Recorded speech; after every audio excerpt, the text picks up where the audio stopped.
Bene data bakundwa n'umwami wacu Yesu Kristo, ndabashuhuje mu izina rya Yesu.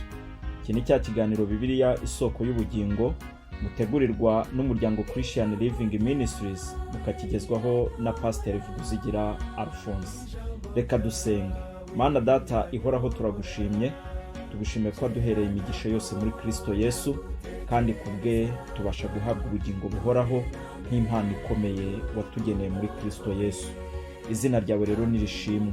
Reka mu gihe twumva ijambo ryawe ugiye kumva no kumvira mu izina ryera rya Yesu, amen.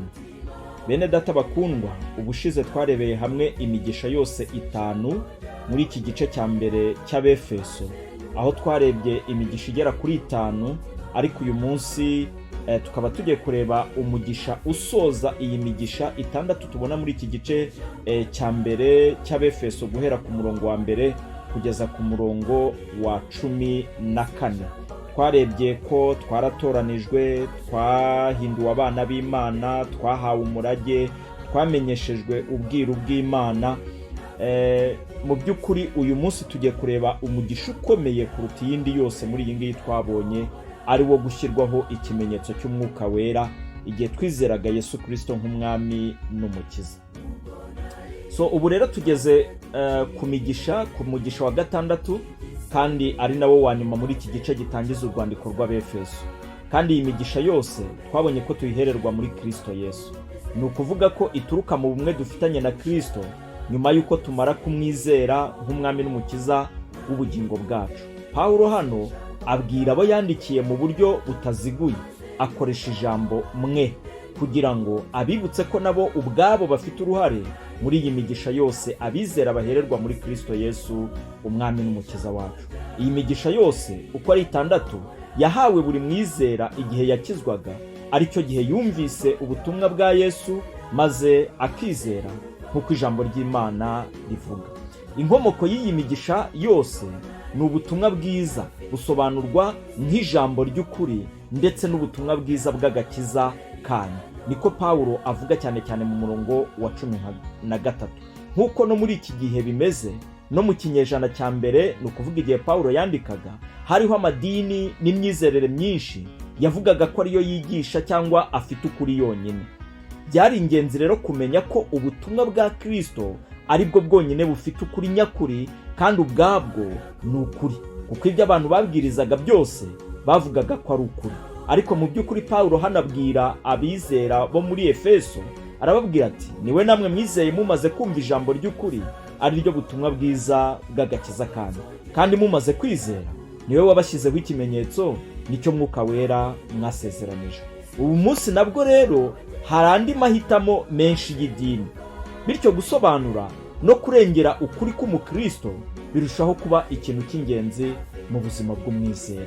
Ni byiza ko umwizera asobanukirwa niba ubutumwa yizeye ari ubutumwa bwiza bw'ukuri, kandi ari ubutumwa bwiza bw'agakiza, kuko ubutumwa tubwirwa ni bwinshi, ndetse n'ubutumwa abantu bohererezwa ni bwinshi, ndetse uwaduha bwa butumwa bwa MTN bwa bundi buvuga ngo you have received, nabwo ni ubutumwa bwiza buza mu gihe ubukeneye. Ariko bene ubwo butumwa ntibushobora gukiza umunyabyaha, bushobora kumukura mu bubata bw'ibyaha ngo bumugeze mu bugingo bw'iteka. Ariko hano Pawulo aravuga ngo niwe namwe mwizeye, avuga Kristo, mumaze kumva ijambo ry'ukuri, kandi mumaze kwizera niwe wabashyizeho ikimenyetso. Hano Pawulo agaragaza ko ubutumwa bwiza bukwiriye kumva, bukizerwa, kandi bukaba ari ubutumwa bwiza bw'ukuri kw'ijambo ry'Imana, kandi akaba ari ubutumwa bwiza bw'agakiza ka Kristo kabonerwa mu mwana w'Imana ari we Kristo Yesu, kubw'ubuntu Imana itugirira, kandi kakabonwa kubwo kwizera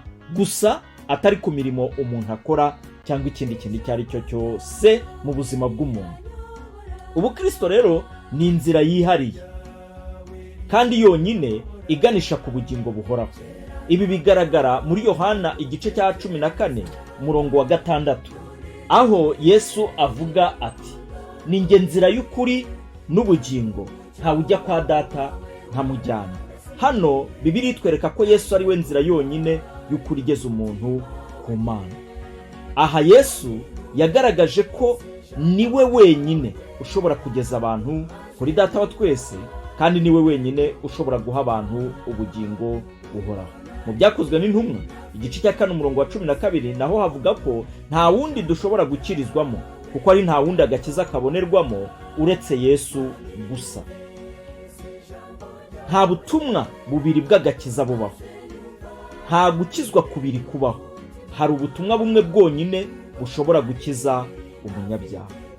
Pawulo mu murongo wa 13 niho yakoresheje ijambo ngo mwumvishe ijambo ry'ukuri ry'ubutumwa bwiza bw'agakiza murizera. Agakiza gakurikirana cyangwa se gafite uruhererekane. Icya mbere, agakiza kagomba guhera ku kumva ijambo rya Kristo.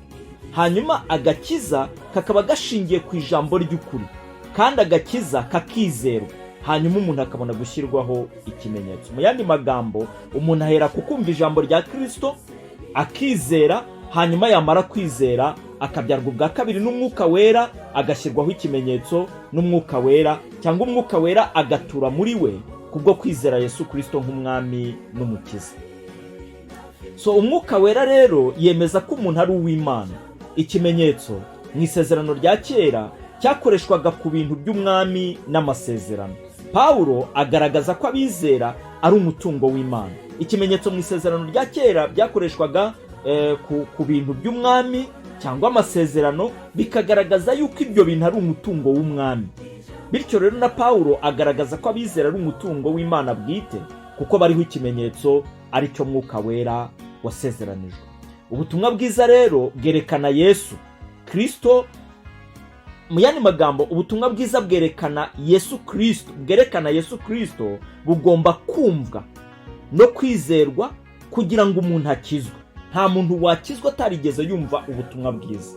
Bamwe bajya bavuga ngo narose inzozi nuko ndakizwa, abandi bakavuga ngo Imana yansanze nijoro nuko ndakizwa, abandi bakagira bati habayeho ibintu runaka. Ugasanga abantu nta nubwo mu mibereho yabo bagaragaza uburyo bahuye n'ubutumwa bwiza ngo bizere.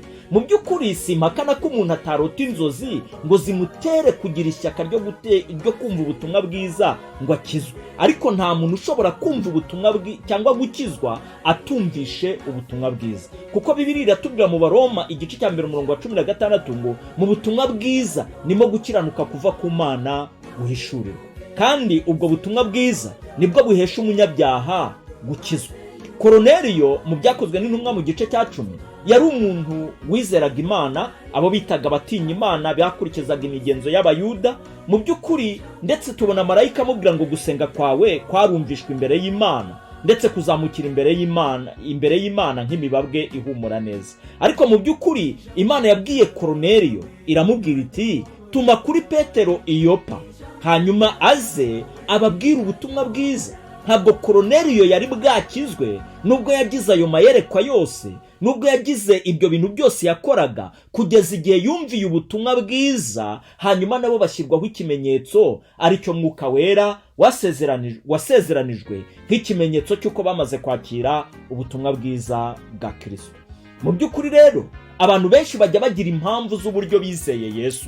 Bamwe bakavuga ngo barose inzozi, abandi bakavuga ngo barabahanuriye, abandi bakerekana ibintu bitandukanye bavuga ko ari byo byatumye bakizwa. Ariko mu by'ukuri ibyo bishobora kuba inzira Imana yakoresha kugira ngo uhure n'ubutumwa bwiza ukizwe. Mwene data mushiki wanjye, niba utarigeze wumva ubutumwa bwiza bukumenyesha ko uri umunyabyaha kandi ucireho iteka ryo kurimbuka, kandi Imana yishyuye ikiru cy'ibyaha byawe kugira ngo urokoke iryo teka, reka nkubwire ko bene ubwo butumwa bwiza ntabwo bushingiye ku kuri kw'ijambo ry'Imana. Ijambo ry'Imana ritwereka neza yuko abari mu isi bose Imana yabatangiye impongano y'ibyaha ariyo Kristo Yesu, kugira ngo abamwizera bahererwe ubugingo muri we. Nk'uko tubibona muri Yohana igice cya 3 umurongo wa 18 ahagira hati, dore abizeye uwo mwana w'Imana bafite ubugingo buhoraho, ariko abataramwizeye iteka bamaze kuricirwaho. Nta muntu rero uzacirwaho iteka nuko ari umusambanyi,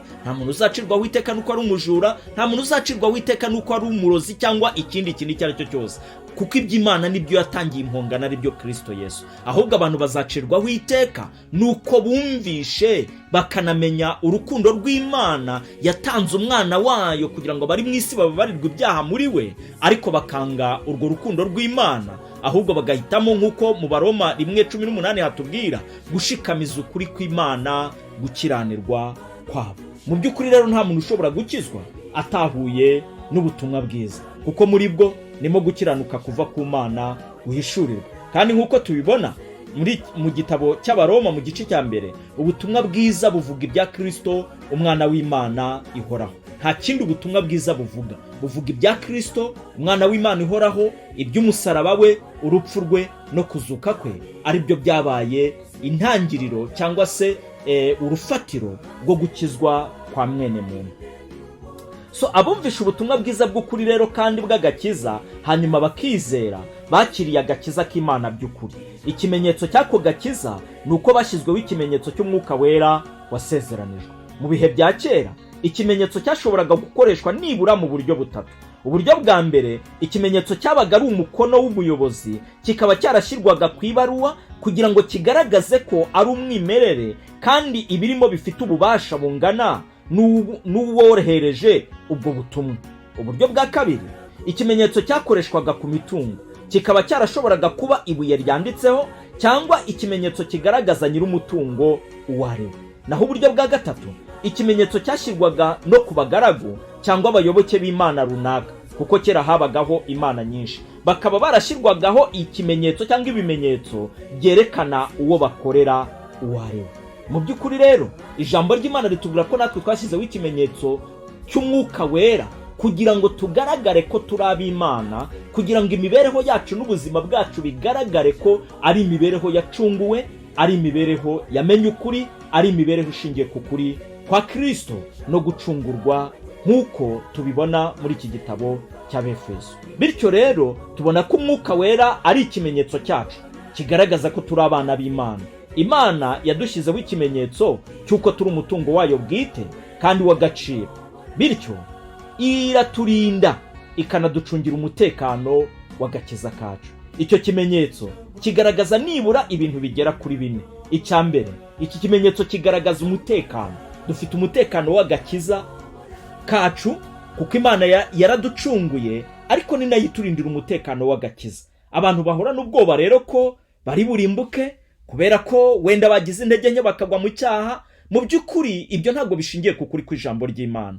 Kandi n'abantu bitwaza ngo kumenya ukuri, kumenya ko ntazarimbuka kubera ko wenda naguye mu cyaha nkaba, ibyo ntabwo bikuraho ukuri kw'ijambo ry'Imana. Kandi Imana niyo yatanze impongano y'ibyaha, kandi ni nayo irinda agakiza ka mwene muntu kugeza ku gucungurwa kwacu kwa burundu ubwo Kristo azagaruka aje gutwara itorero. Icya kabiri, ikimenyetso kigaragaza ukuri no kwizerwa. Imana niyo kwizerwa.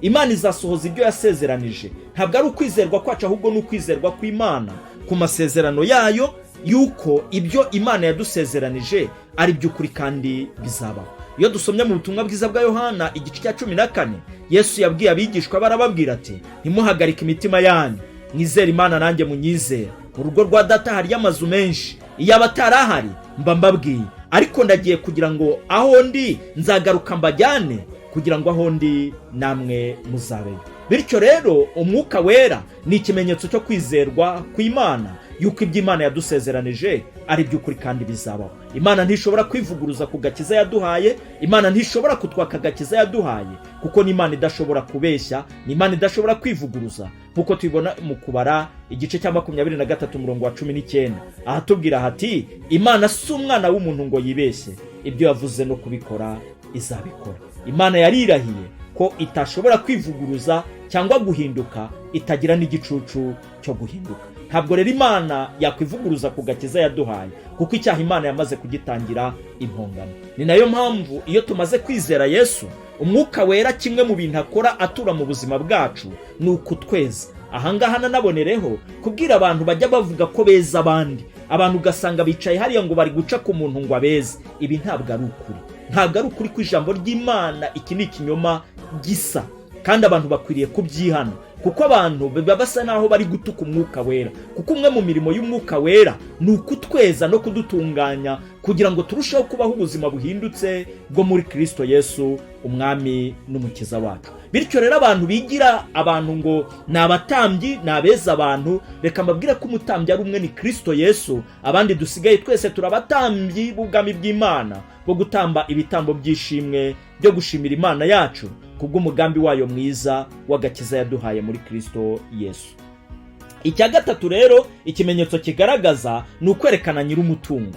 Turi umutungo w'Imana ubwayo, kuko Imana yaducunguye muri Kristo Yesu kandi ikaduha ubugingo buhoraho, kandi tukaba turi abana bayo. Paulo yaranditse mu Befeso mu gice cya 2, tuzahagera n'ubushize narahavuze, umurongo wa 6 aravuga ngo yatuzuranye nawe, itwicazanya na Kristo mu ijuru, turi muri Kristo Yesu. Mu by'ukuri rero igihe twakizwaga ntabwo dukizwa gusa, ahubwo Imana itwicazanya na Kristo mu ijuru. Turi abaturage rero b'ubwami bw'Imana, ni nayo mpamvu dukwiriye kubaho nk'abantu batuye muri iyi si ariko bafite double citizenship cyangwa se ubwenegihugu bubiri, kuko dufite ubwenegihugu bw'aho tuvuka nk'igihugu dutuyemo, ariko tukagira n'ubwenegihugu bw'ijuru igihe tumaze kwizera Yesu Kristo nk'umwami n'umukiza w'ubugingo bwacu. Icyanyuma aricyo cya 4, ikimenyetso cyerekana ni ukwerekana ubutware. Imana ni nyir'umutungo wose, ni nayo yaduhaye umurage nk'uko ubushize twabibonye, kandi Imana ifite ubutware bwose mu isi no mu ijuru.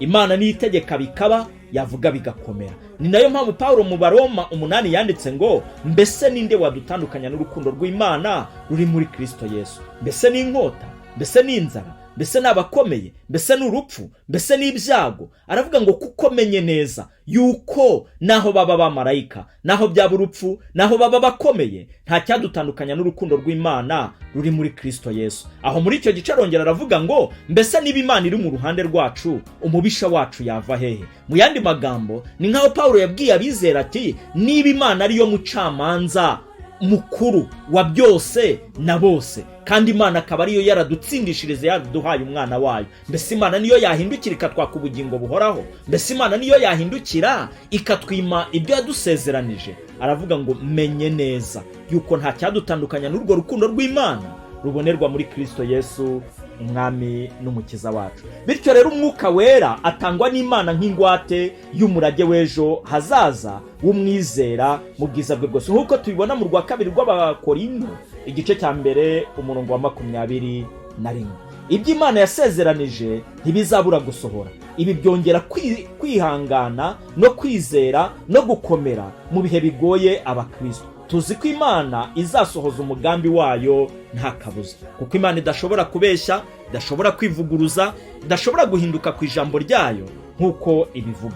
Imana rero ishima ko aya magambo kuyumva adukomeza umutima, tukamenya neza ko no mu bihe bikomeye, igihe isi tugerageza, igihe kamere y'ibyaha byacu tunaniza, n'igihe umubi atugerageza ubwe, duhumure, dutegereze iby'Imana yasezeranije izabisohoza. Kandi umwuka w'Imana ahamanya n'umwuka wacu ko turi abana b'Imana. Ndetse Paulo yandika mu Baroma igice cya 8 umurongo wa 15 yaragize ati kuko umwuka twahawe atari umwuka udusubiza mu bwoba, si umwuka w'ububata, ahubwo ni umwuka udutakisha uti Aba Data. Ni umwuka utuma tugirana ubusabane na Data muri Kristo Yesu. Ni umwuka uducyaha igihe twacumuye, ni umwuka utweza igihe twacumuye, ariko igamije gutuma turushaho gusabana na Data wa twese muri Kristo Yesu umwami n'umukiza wacu. Abakristo benshi rero bashaka ibimenyetso by'imbaraga, gutitira,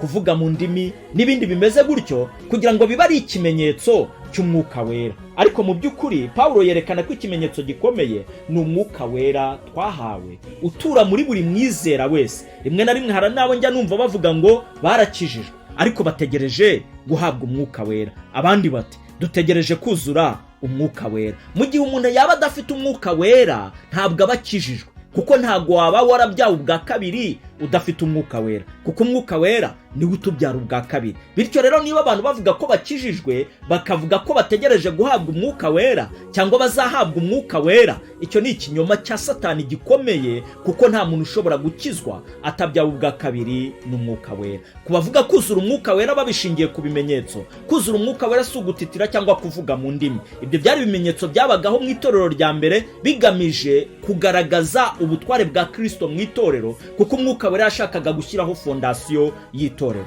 Ariko Pawulo mu rwandiko rwa mbere rw'Abakorinto mu gice cya 3 yaravuze ngo urufatiro rwamaze gushyirwaho, kandi urwo rufatiro ni Kristo, hanyuma twese dukwiriye kwitondera uko twubakaho. Rero igihe nta rundi rufatiro, Pawulo muri icyo gice yavuze ko nta rundi rufatiro rukenewe gushyiraho. Ntabwo rero hakenewe gushyirwaho urundi rufatiro. Dufite ijambo ry'Imana, dufite ijambo ry'Imana ryuzuye kandi ryuzuye ubutware, nk'uko tubibona mu Baheburayo igice cya 4 umurongo wa 12 ahagira hati: kuko ijambo ry'Imana ari rizima, rifite ubugi buruta bw'inkota zose, ribangukira kugenzura iby'umutima w'umuntu wibwira ukagambirira byose, rigabanya amagufwa n'umusokoro n'ibindi. Ijambo ry'Imana rero rifite ubutware buhagije bwo kugenzura umutima w'umuntu, kumwemeza ibyaha bye, kumutunganya no kumuhanira gukiranuka, nk'uko tubibona mu rwa 2 rwa Timoteyo igice cya 3 umurongo wa 16 na 17. Rero uyu Mwuka Wera twaramusezeranijwe. Bivuga ko yasezeranijwe mu isezerano rya kera, nk'uko tubibona muri Ezekiyeli igice cya 36 umurongo wa 26 na 27, ndetse no muri Yoweli igice cya 2 umurongo wa 28 kugeza 30. Yesu yamusutse ku bigishwa be amaze kuzuka. Ibi tubibona mu butumwa bwiza bwa Yohana igice cya 20 umurongo wa 22. Kandi mu buryo bwuzuye ku munsi wa Pentekote, Umwuka Wera yamanukiye ku bari mu cyumba cyo hejuru barenga 120, aje kubana n'itorero no kurifasha mu guhesha Kristo icyubahiro, ndetse akazarimushyikiriza igihe azaba agarutse ahagaze ku bicu. Tubibona mu Byakozwe n'Intumwa igice cya 1 umurongo wa 8 n'igice cya 2 1 kugeza 11. Nkuko nanone mu Byakozwe n'Intumwa 2:33 habivuga, Yesu amaze gushyirwa iburyo bw'Imana Data wa twese, yakiriye Umwuka Wera wasezeranijwe, hanyuma amusuka ku bizera bose. Umwuka Wera rero ni impano y'ibihe bya nyuma, ibyo twita eschatological gift, itwereka ko agakiza kacu gahagaze ku rufatiro rukomeye ari rwo Kristo Yesu. Atwereka kandi anatwemeza ko turi ab'Imana, kandi atwizeza ko tuzarangiza urugendo rwacu rw'agakiza mu gihe kizaza, kandi mu mahoro, nta n'umwe uzimiye kubera ibyaha cyangwa kubera antikristo ndetse n'umuhanuzi w'ibinyoma, nk'uko tubibona mu Byahishuwe mu bice bihera. Mu by'ukuri rero, ndetse no mu Befeso igice cya 4 umurongo wa 30 naho tuzabibona. Ariko umwuka si ikimenyetso gusa, ahubwo ni n'ingwate. Uyu murage wacu, nk'uko tubibona mu gice cya 1 umurongo wa 14, iri jambo rifite ishusho y'ubucuruzi. Ni nk'amafaranga y'imbanzirizamushinga atangwa kugira ngo yemeze ko azishyurwa yose hanyuma. Mu yandi magambo, abantu mukunda gufata inguzanyo muri banke murabizi, hari ibyo bita ingwate. Ingwate icyambere ikwiriye kuba irusha agaciro umwenda, kugira ngo yemeze uwaguhaye umwenda yuko uzayishyura. Mu by'ukuri rero nitwe twari dukwiriye kuba twarahaye Imana ingwate, ariko Imana ubwayo niyo yaducunguye kandi hitamo kuduha ingwate yuko ibyo yatubwiye izabisohoza. Iyo ngwate rero nta yindi, ni Umwuka Wera, kandi Umwuka Wera ni Imana ubwe. Mu yandi magambo, Imana yaraducunguye, yaradukunze, iraducungura, kandi Imana niyo irinda umurimo w'agakiza yaduhaye. Hano rero hagaragaza umurimo ukomeye w'ubutatu bwera bw'Imana mu mugambi mugari wo gucungura inyoko muntu. Imana rero yasezeranije umurage abizera bose, kandi umwuka ni igice cya mbere cy'uwo murage, cyemeza ko ibindi byose tuzabihabwa mu gihe kizaza. Pawulo abona igitekerezo cy'umurage nk'isozwa ry'isezerano Imana yahaye Aburahamu, nk'uko tubibona mu Bagalatiya igice cya 3 umurongo wa 16 kugeza 18, kandi rikaba ari n'ingaruka yo kuba twararazwe nk'abana b'Imana, kandi tukaba abaraganwa na Kristo, nk'uko tubibona mu Baroma igice cya 8 umurongo wa 14 kugeza 17.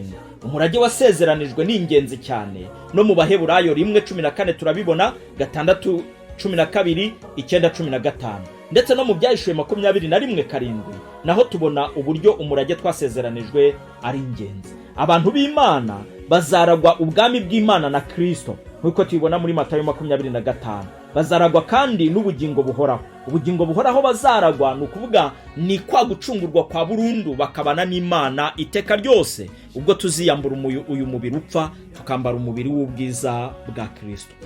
Igihe cy'igihembo cya nyuma gisobanurwa nk'umunsi wo gucungurwa kw'abantu b'Imana. Tubibona mu murongo wa 7. Gucungurwa byavugaga igiciro Kristo yatanze kugira ngo tubabarirwe ibyaha kandi dukizwe. Niko gucungurwa kuboneka mu murongo wa 7.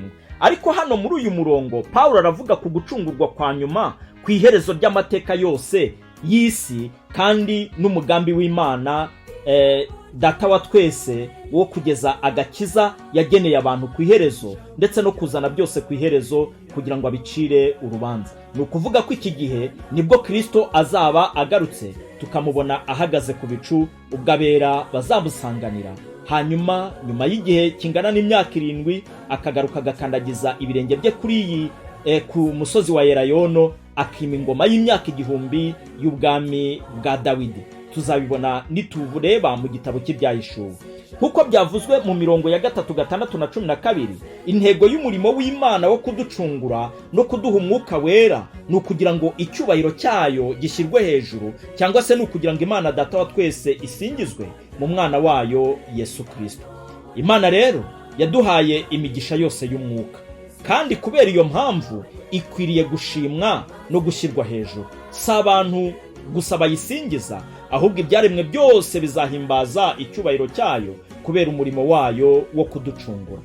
Icyubahiro cyayo cyaragaragaye kandi abizera bose bazagisingiza iteka ryose. Gushima Imana rero nicyo kintu cy'ingenzi kandi nicyo gisubizo gikwiriye mu buzima bw'abizera bose.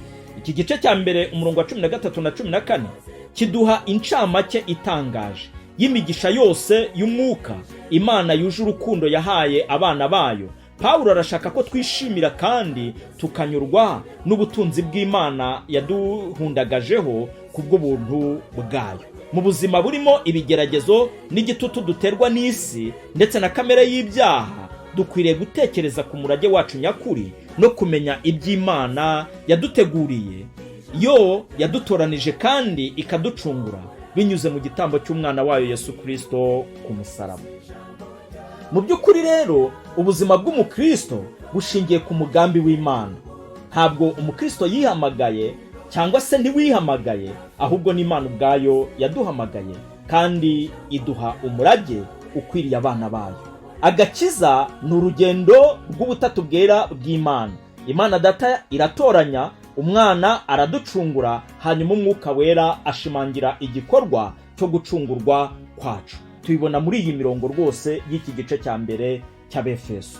Imigisha yo mu ijuru iruta iy'isi. Ntituba abakristo bashaka Imana iduha imigisha, ahubwo dushaka Imana ubwayo. Kuko Pawulo yandikira Abakolosayi mu gice cya 3 yarababwiye ngo mujye muhoza umutima ku biri hejuru, aho Kristo ari yicaye iburyo bw'Imana data wa twese adusabira. Usanga abantu benshi badashaka Imana ubwayo, ahubwo bashaka iby'Imana ibaha. Ugasanga igiraje abantu ishinga ni iby'Imana ibaha, ni iby'Imana ibakorera, ariko ugasanga mu mibereho y'ubuzima bwabo nta busabane bafitanye n'Imana, yewe n'ibyo gutekereza ijambo ry'Imana ngo basabane n'Imana binyuze mu ijambo ryayo, ibyo ntibabikozwa. Hanyuma abantu barangiza bakavuga ko ari abakristo. Mu by'ukuri kubaho ubwo buzima bwa gikristo, ukabubaho bunesheje, ukabubaho ari ubuzima bwuzuye umudendezo, ukabubaho ari ubuzima bwuzuye gushima Imana, ukabubaho ari ubuzima bwuzuye umwuka wera, mu by'ukuri bene ubwo buzima ntabwo bushoboka. Kandi mbibutse ko kuzura umwuka wera ni ukuzura amagambo ya Kristo, ntabwo ari ukuvuga indimi cyangwa gutitira. Ahubwo ijambo ry'Imana ritwereka neza ko kuzura umwuka wera ni ukuzura amagambo ya Kristo.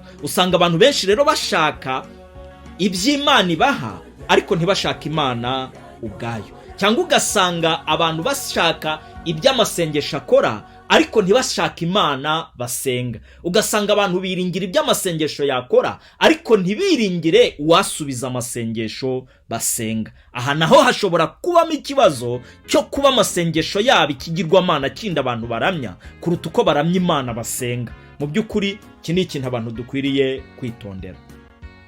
Umukristo rero agomba kubaho nk'uwatoranijwe mu muryango we bwite, niba ari umugabo wubatse cyangwa umugore, cyangwa se niba ari n'umwana ukiba iwabo, akwiriye kuba uwatoranijwe, akwiriye kubaho nk'uwatoranijwe, akwiriye kubaho nk'umuntu wamaze kwizera Yesu Kristo nk'umwami n'umukiza mu muryango we, kandi akabaho nk'uwatoranijwe mu itorero aho abarizwa.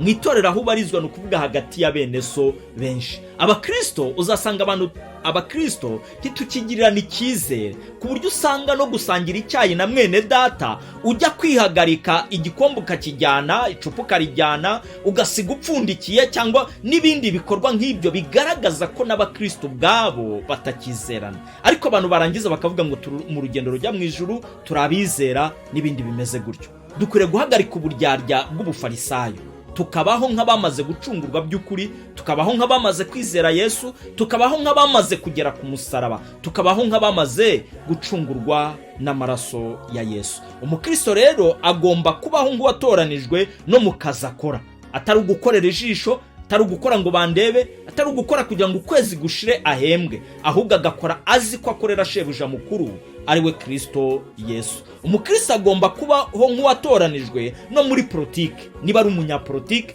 akwiriye kubaho nk'uwatoranijwe, akwiriye kubaho nk'umuntu wamaze gucungurwa, akabera abandi urugero no kubera abandi umucyo ndetse n'umunyu ushobora gutuma bareherezwa kuri Kristo Yesu umwami n'umukiza wacu. Umukristo rero nanone agomba kubaho nk'uwatoranijwe no mu bucuruzi. Igihe ucuruza n'abantu, igihe ugurisha abantu ibyo ubagurisha, ukwiriye kubikora nk'uwatoranijwe, ukwiriye kubikora nk'umuntu wacunguwe, ukwiriye kubikora nk'umuntu wamaze kwizera Yesu Kristo nk'umwami n'umukiza. Kandi umukristo akwiriye kubaho nk'uwatoranijwe mu buzima ubwo ari bwo bwose abamo, mu mibereho ye ya buri munsi, nk'uko ijambo ry'Imana ribivuga. Iyo dusomye urwa mbere rw'Abakorinto 10:31 aravuga ngo mwaba murya, mwaba munywa, n'ikindi muzakora cyose, mukorere byose kugira ngo Imana Data wa twese ihimbazwe mu mwana wayo Yesu Kristo. Dukwiriye guhimbarisha Imana ubuzima bwacu. Iyo Bibiliya ivuga guhimbaza Imana, ni uguhimbarisha Imana ubuzima bwacu,